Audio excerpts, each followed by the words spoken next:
সাক্ষ্য দিয়ে আজ থেকে আমি শপথ করিলাম যে জেরি তুমি আর আমি আমরা দুজনের মধ্যে কেউ কারোর সাথে ঝগড়া করব না, আর আজ থেকে আমরা বন্ধু হয়ে থাকবো।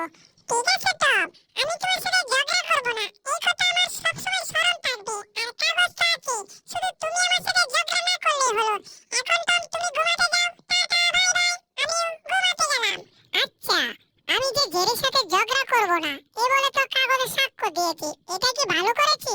আমি হচ্ছি তোমার বিবেক। প্রথমে তোমার মাথায় একটা বাড়ি দিয়েছি, এর কারণ হচ্ছে তুমি একটা বোকামির কাজ করেছো। এই যে কাগজে সাক্ষ্য দিয়েছো তুমি জেরির সাথে আর মারামারি করবে না, ঝগড়া করবে না, এই কাজটা তুমি মোটেও ঠিক করো নাই।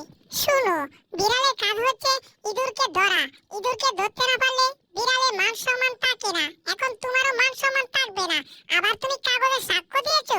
আরে আমার বিবেক কি বলে, ইঁদুরকে ধরতে না পারলে আমার মান সম্মান থাকবে না? না, ইঁদুরকে ধরতে না পারলে তোমার মান সম্মান থাকবে না। কাগজে সাক্ষ্য দিয়েছো বলে কি হয়েছে, যাও ইঁদুরকে ধরার চেষ্টা করো। আর দূর, এতদিন দুষ্টামি করেছি বলে এখন আমার বিবেকটাও দুষ্ট হয়ে গেছে। আমার বিবেকের কথা আমার মানলে চলবে না। আমি এখন ভালো হয়ে গেছি, জেরির সাথে আর ঝগড়া করব না।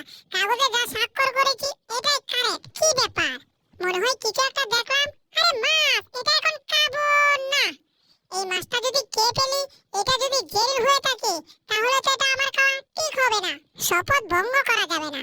এখানে থাকলে জিহ্বার টানে যে কোনো সময় মাছটা আমি খেয়ে ফেলতে পারি। তার চেয়ে এটাই ভালো, এখান থেকে তাড়াতাড়ি আমি চলে যাই। আমার বিবেকটা আমার একটা কথা বলেছিল, সামনে যদি নতুন কোনো কিছু দেখি তাহলে দৌড়ে পালাতে, কারণ সেই নতুন কিছু আমার বড় ধরনের বিপদ হয়ে আসতে পারে। কি রে, মনে হচ্ছে কিছু একটা দেখলাম। সর্বনাশ, এটাও তো নতুন কিছু। হাই হাই, এটা আমার বিপদ হয়ে আসবে। তাড়াতাড়ি আমার এখান থেকে পালাতে হবে। শপথ ভঙ্গ করতে পারবো না, এই জন্য বাড়ি থেকে আমি অনেক দূরে চলে আসছি। দূরে থাকলে শয়তান আমাকে শপথ ভঙ্গ করাতে পারবে না, কারণ জেরি তো এখন আমার কাছে নেই। মনে হচ্ছে আমার নিচে একটা পানির পাইপ আছে।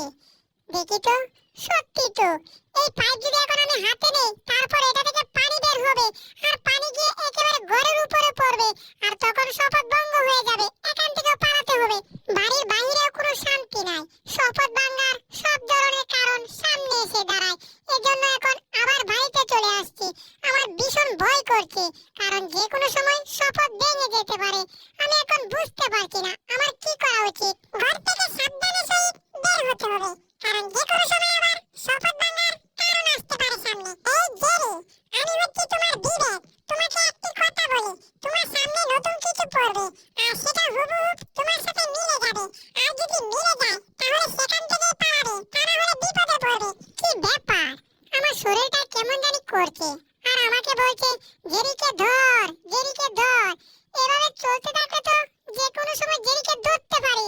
এই জেরি, আমি তোমাকে কি বলছি তুমি কি বুঝতে পারছো না? দাঁড়াও, একটা বাড়ি দেই। ইয়াহু, এখন আমার কথাগুলো মন দিয়ে শোনো। কি ব্যাপার, এখনো নড়ছো না কেন? দাঁড়াও, তাহলে আরেকটা বাড়ি দিতে হবে তোমাকে, ঠিক আছে? ইয়াহু, বাপরে বাপ, বিবেক আমাকে বাড়ি দিয়ে মাথাটা একেবারে ঘুরিয়ে দিয়েছে। আমি এসব কি চিন্তা করছি? আমি হেঁটে হেঁটে যাইতে থাকি, কারণ কাগজে তো স্বাক্ষর করা আছে, জেরি আমার কিছুই করতে পারবে না। আর বিবেকের কথা আমি মানবো না, কারণ নতুন কিছু আমার সামনে কোনোদিন পড়বে না। আবার নতুন কি হলো, এটা কি? সর্বনাশ, এটাই তো নতুন কিছু, আমার সাথে একেবারে মিলে যাচ্ছে। এখান থেকে তাড়াতাড়ি পালাতে হবে। হা হা হা হা, জেরিকে দারুণ ভয় দেখিয়েছি, আর জেরির সাথে দুষ্টামি না করলে আমি থাকতেই পারবো না। এখনই তো সঠিক সময় জেরিকে সাইজ করার, কারণ সামনাসামনি তো জেরিকে আমি কোনোদিন সাইজ করতে পারবো না, বরঞ্চ আমি নিজেই সাইজ হয়ে যাব। কি সুন্দর পাথর দিয়ে একটা বিস্কিট কালার বিস্কিট বানিয়েছি। জেরি ভাববে এটা